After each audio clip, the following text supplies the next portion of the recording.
Hi everyone, I'm going to film this video as swiftly as possible because my body can't regulate its own temperature. I've put a wig on for you and turned off the fan. Was that a wise decision? I don't know. Clearly I'm playing risky games today, but I have left the window open. So I'm sorry if you can hear some outside noise, but I don't think you can really, because I think everybody is just trying not to move at all. So how is it nearly August already? I don't know. I'm going to be uploading my best books of 2021 so far video next week. But today I wanted to quickly talk to you about August reading plans, because August is Women in Translation Month.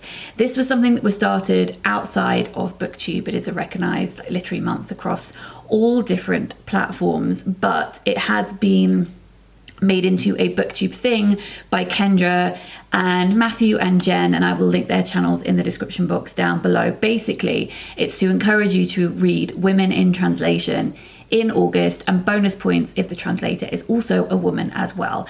If you would like more structure to the readathon, there is a week-long readathon in August, which you can find out about on their channels. They also have a group book if you would like to read that as well. They have specific challenges. I'm not going to be following the challenges. I'm just going to be talking to you about all the books, well, a lot of books, not all of them, because this is a huge pile. It would be a very huge pile if I pulled all of the books off my shelves, but most of the books on my shelves that are by women in translation that I'm going to be choosing to read from during the month of August, along with all the other stuff that I'm going to be reading. There's a lot to get through here, so I'm going to whiz through them. The past few years, I've also made recommendation videos for books that I've already read and loved when it comes to Women in Translation Month, so I will link those in the description box down below. I have broken these down into languages. So let me begin with Japanese, which I think is the biggest one that I have to pull from here. A general recommendation, because I have already read some of these and really enjoyed them. Strangers Press do a series of pamphlets. They have some in Dutch, some in Korean, and some in Japanese. I'll be showing all of them, but this is the Japanese selection, and most of them I think are by women. I haven't done a head count, but I'm pretty sure that most of them are by women.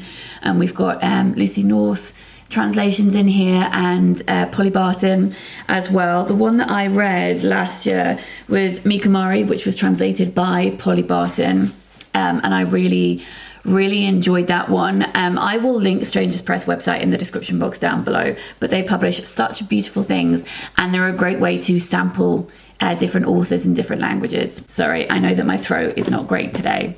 Just part of my disability, please bear with me. Right, I also bought recently some more Banana Yoshimoto books, which I am definitely going to be picking up next month, at least one of them. So this is Moshi and this is Amrita, and both of them are about people who have died and then who are lingering either in dreamlike form or novel-like form. It's a thing that Banana Yoshimoto likes to play around with, and I really enjoy reading that in her work. Moshi is translated by Asaya Yanida, and Amrita is translated by Russell Elf Walden. So I may pick up Moshi because this one is translated by a woman. I also have another Hiromi Kawakami book. I have read several of her titles, really love them. My favorite so far was a series of flash fiction called People from My Neighborhood, and I think this is probably translated by Lucy North. It is not. It is translated by Alison Markin Powell. That's what I get for trying to guess in advance. So this is about a man who has passed away, and it's about 10 women in his life and how they happen to know him. So I think that we come to know about him through these women, which sounds very interesting. The next one was actually on my TBR for the readathon last year, and I didn't get around to reading it. This is the Aosawa Murders by Rika, Onda, and it's translated from the Japanese by Alison Watts. This is about a murder on an island where only one member of a family survives. So it's not just a murder, it's a series of murders. And I was really excited about this one, but then heard really mixed reviews, so I haven't picked it up yet. But maybe next month will be the month that I pick it up. I also have the novel Out, which is another crime novel, but that one I think is over 600 pages, so I'm leaving that on the shelf for next month because I would like to read quite a few different titles. I also have this one, which actually is big. This one is 400 pages, but seems like it's got quite big font. It's called There's No Such Thing as an Easy Job by Kikuko Tsumura, and this is translated from the Japanese by Polly Barton. And this is giving me slight convenience store women vibes. I also read The Woman in the Purple Skirt this month in July. I was going to keep that for next month, but then I really wanted to read it. Plus, as we can see, I've got plenty others on my TBR to get on with next month. I didn't end up loving it, but I'm hoping maybe for better things with this one. This is about a woman who's feeling very lost and goes from job to job, trying to, I guess, find herself. And then the final Japanese one I have here is Child of Fortune by Yūko Tsushima, and this is translated from the Japanese by Geraldine Harcourt. I read her book Territory of Light last August for Women in Translation Month and really loved it. Territories of Light was about a struggling mother who was also very flawed and made not great decisions in her life. And I think this one has a similar feel to it. It says it's about Coco, who won't do anything that is expected of her, defying her family's wishes. She has brought up her 11-year-old daughter alone in her apartment. And now, after a casual affair, she is unexpectedly pregnant again. What will this mean for her already troubled relationship with her daughter? Next, we have Korean. So these, again, are the Strangers Press pamphlets, which I'll just hold up and show you. We do have one by Han Kang in this pile, and lots of other people as well. Such stunning covers. Absolutely love them. So I will be reading a couple of those. I do plan to do reading vlogs next month too, so fingers crossed for that. Pray for cooler weather in August. Who am I kidding? And if it is cooler weather, I will do some reading vlogs. I have this short story collection called Flowers of Mold by Seong-nan, and this is translated from the Korean by Janet Hong. And this is a collection of really disturbing sounding stories. A woman meets her next door neighbour and loans her a spatula, then starts suffering horrific gaps in her memory.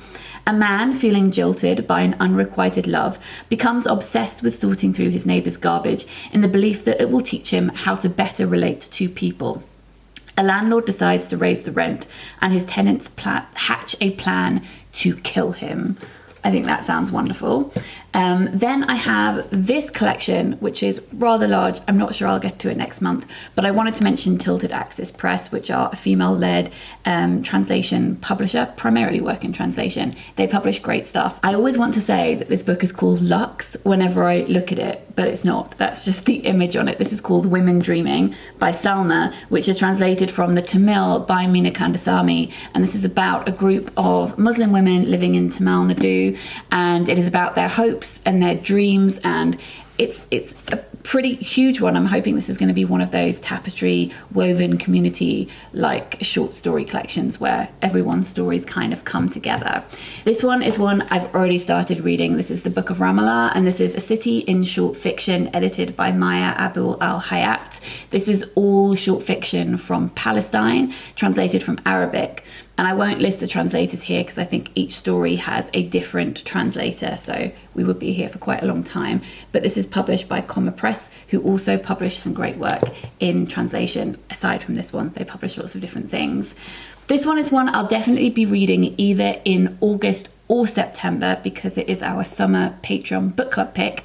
And if you enjoy my channel and fancy supporting me over on Patreon and joining a book club, you can do that by heading over to the link in the description box down below. So this was picked by patrons. Every season I select 4 books and then all patrons vote on which ones they would like to read. So this is the one we're reading in the summer. This is Strange Beasts of China by Yang Ji, translated from the Chinese by Jeremy Tiang. This is about a city with a cryptozoologist who has been commissioned to uncover the stories of its fabled beasts.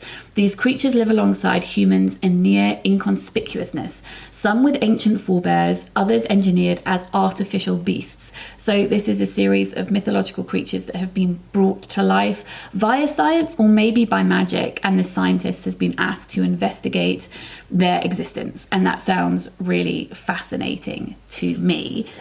Then we've got books in Dutch. So Strangers Press also have a collection of pamphlets by Dutch writers. Let me hold it up very clumsily. There we go. So again, the Strangers Press website will be linked in the description box down below. These ones were kindly gifted to me. And then I have recently received this proof, which is called Falling is Like Flying, which is actually coming out in July, so this month, by Manon Uphoff, and this is translated from the Dutch by Sam Garrett, and this is being compared to, where is it? I saw names that caught my eye. Carmen Maria Machado, Maggie Nelson, Sylvia Plath, Margaret Atwood. I mean, being compared to lots of people here. Did I say this was a novel? It is a novelistic memoir, so creative non-fiction. It says, when her older sister dies at the age of 69, it brings back a past the author thought she had left behind. Incensed, she delves back into her childhood, recreating the abusive world that she grew up in, ruled over by her tyrannical father, the Minotaur. So that sounds really fascinating. This is a novel that may have been on my TBR last year. It's by Dorthe. This is, we're moving on to Scandinavian books now. So this is translated from Danish. This is Mirror, Shoulder, Signal by Dorthe, and it's translated from the Danish by Misha Hawkstra, and this very much sounds like another book of hers that I have enjoyed, which is called, I was going to say Minna is Searching for Rehearsal Space, but that is the name of the novella within the other book. I think the book as a whole is called So Much for That Winter. Yes, anyway, so this is about a woman who has a bad relationship with her sister, and she's trying to reconcile that and also find some personal space for herself. It's definitely the same premise as the other book, but I really enjoyed the other one, which was formatted in a way that was like a series of Facebook status updates. So it was a really interesting way to read a book. I've also recently received this from Pushkin Press, which is called Island by Siri Hjelm Jacobsen, and this is translated from the Danish by Caroline Right. Let us look at the blurb. It says, family brings the young woman back to the Faroe Islands, the windswept, rocky northern archipelago where she has never lived, but which she has always called home. There she finds stories entwining with those of her ancestors as she searches for a way to connect with the culture and her kin. Is home just a place name or something more? That sounds fascinating. I also really love the cover of this one. Then Norwegian. So I have a book by Kirsty A. Skomsvold here called The Child. I do also have a book called Monster Human by Kirsty A. Skomsvold, which I really would like to read, but it is, again, about 600 pages. So I think I'm going to save that for another time. Ooh, hitting myself with it. This one is much, much shorter, and this is translated from Norwegian by Martin Aitken. So this is a autobiographical piece that she wrote after the birth of her second child, and it touches on disability and motherhood. Super excited about that. And then I bought this, which is a crime book translated from Norwegian. This is actually, I think, from the 90s. It's called Blind Goddess by Anne Holt, and it's translated from the Norwegian by Tom Geddes. This is about a Dutch student who is murdered, then his lawyer is murdered, and a detective is brought into the case to try and obviously solve it. That's why detectives are brought onto cases. And she is a queer detective. She is a lesbian detective. And this was recommended to me when I said that Kristen Lepionka's books were the first queer detective books that I had read. Val McDermott, I know, also writes queer crime fiction, but this was one that I hadn't heard of before. So I thought that I would pick this one up. Moving on to Espanol, we have The Dangers of Smoking in Bed by Mariana Enriquez. This is translated from the Spanish by Megan McDowell. This is a collection of rather grotesque body horror stories, which is one of my most anticipated books of the year, actually. And it's set in Buenos Aires. It says, welcome to Buenos Aires, a place of nightmares and twisted imaginings where missing children come back from the dead and unearthed bones carry terrible curses. Love it. I have some poetry here by Lena Rodriguez Iglesias. This is translated from the Spanish by Two People by Abigail Parry and Serafina Vick. This is a poetry collection that is a dual language book. So it's half in English, half in Spanish. And I have been delighted by some of her poems that I've read already, which deal with magical realism and the body, surrealist, dark and whimsical. Definitely my kind of thing. Lina Moranier is an author who's been on my TBR for a while. She is a Chilean author. This is a novel which is part autobiographical, or at least inspired by her own experiences of losing her sight. It's one that's been on my TBR for a while. I've been meaning to get to it, but obviously quite a difficult subject for me to be reading. So maybe next month is the time. And then finally we have French. So this is The Woman and the Wolf. This is fiction from late 1800s, early 1900s by Renée Vivian, and this is translated from the French by Carla Joy and Yvonne M. Klein. And this is a collection of short stories. These ones are actually written in 1904. They have a couple of others in the series which span the time periods that I mentioned previously. So this is blending myth, fairy story and biblical tale, and it's queer stories as well.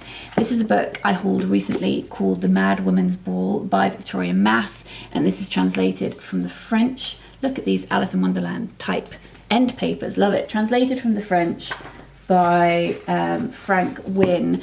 This is set in the 1800s in Paris, and it is about an asylum where a doctor has locked up women he deems hysterical, and then every year he has a ball where people can come and gawp at them, essentially, and that is what this is all about. It's quite short as well. I think I am going to be leaning more towards the shorter ones.